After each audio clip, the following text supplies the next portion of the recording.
स्वागत है आप सभी का मिलत टाइम्स में। मैं हूं आपके साथ शान अस्कर। इन दिनों देश में नफरत अपनी चरम सीमा पर है। टीवी चैनलों से लेकर सोशल मीडिया हर जगह मुसलमानों के प्रति नफरत फैलाई जा रही है, उन्हें टारगेट किया जा रहा है। आप सबको पता है, अभी हाल ही में बीजेपी प्रवक्ता नुपुर शर्मा और नवीन जिंदल ने हमारे नबी पैगंबर मोहम्मद सल्लल्लाहु अलैहि वसल्लम के बारे में अपशब्द कहा। इसको लेकर पूरे दुनिया भर में प्रोटेस्ट हुआ। आपने यह भी देखा कि जो लोग उस प्रोटेस्ट में शामिल थे उन पर पुलिस ने गोली चला दी, मुसलमानों के घरों को बुलडोज कर दिया गया। इस तरह के नफरती बयानबाजी या नफरती पोस्ट रुकने का नाम ही नहीं ले रहा है। इसी तरह का मामला पटना से आया है, जहां आलोक कुमार नाम का एक व्यक्ति व्हाट्सएप पोस्ट के माध्यम से मुसलमानों के धार्मिक भावनाओं को आहत करने एवं समाज में नफरत फैलाने का काम किया है। यह जानकारी पुलिस के एक अधिकारी अनुज कुमार ने पटना एसपी को चिट्ठी लिखकर दी है। उस चिट्ठी में लिखा गया है कि सुनील कुमार, जिसका व्हाट्सएप नंबर ... है, जिसके द्वारा सांप्रदायिक दृष्टिकोण से संवेदनशील एवं मुस्लिम समुदाय के भावना को ठेस पहुंचाने वाला पोस्ट व्हाट्सएप ग्रुप पर शेयर किया जा रहा है, जिसे सांप्रदायिक सौहार्द बिगड़ने का डर है एवं दंगा फैलने की पूरी संभावना है। उस पोस्ट में बच्चों की एक ट्रॉली पर एक बच्ची को बिठाकर एक मुस्लिम बुजुर्ग व्यक्ति रोड पर घुमा रहा है। उसी क्रम में एक दूसरा व्यक्ति द्वारा प्रश्न किया जाता है, आपकी पोती है क्या?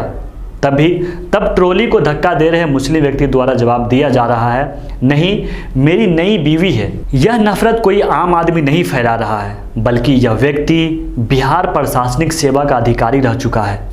अभी वर्तमान में वह निर्वाचन विभाग यानी इलेक्शन कमीशन के उप सचिव के पद पर है। इस व्यक्ति ने संविधान की शपथ ली है। संवैधानिक पद पर रहते हुए भी यह एक विशेष समुदाय के प्रति नफरत फैला रहा है।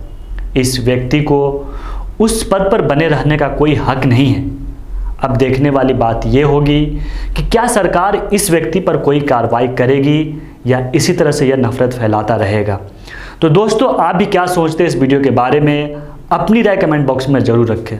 हमारी वीडियोस देखने के लिए बेहद शुक्रिया। मिलत टाइम्स की खबरें पढ़ने, सुनने और देखने के लिए गूगल प्ले स्टोर से ऐप डाउनलोड करें। यहां आप उंगली की क्लिक में पढ़ सकते हैं 4 जबानों में न्यूज़, उर्दू, हिंदी, अंग्रेजी, बांग्ला। आप ऐप पर मिलत टाइम्स की वीडियोस भी देख सकते हैं। अगर आप YouTube पर देख रहे हैं तो रेड बटन को दबाकर चैनल को सब्सक्राइब करें और बेल आइकन ज़रूर दबाएं। फेसबुक पर देख रहे हैं तो पेज को लाइक और फॉलो ज़रूर करें।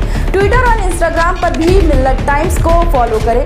मिलत टाइम्स की स्टोरीज हासिल करने के लिए टेलीग्राम और व्हाट्सएप पर बराह रास्त हमारे साथ जुड़ सकते हैं। हमारे काम से आप मुतमईन हैं तो इसे जारी रखने और मजबूत बनाने के लिए हमें सपोर्ट करें। स्क्रीन पर दिख रहे और डिस्क्रिप्शन में दिए गए अकाउंट नंबर पर मिलत टाइम्स को अपनी रकम भेज सकते हैं। अगर आपके इलाके का कोई मामला है, आपकी मसाइल को मीडिया में जगह नहीं दी जा रही है, तो हमें ईमेल करें या व्हाट्सएप पर मैसेज करें। हम उठाएंगे आपकी आवाज़। मिलत टाइम्स मतलब मजलूमों की आवाज़, नफरत के खिलाफ जंग, फर्जी खबरों से निजात। www.millettimes.com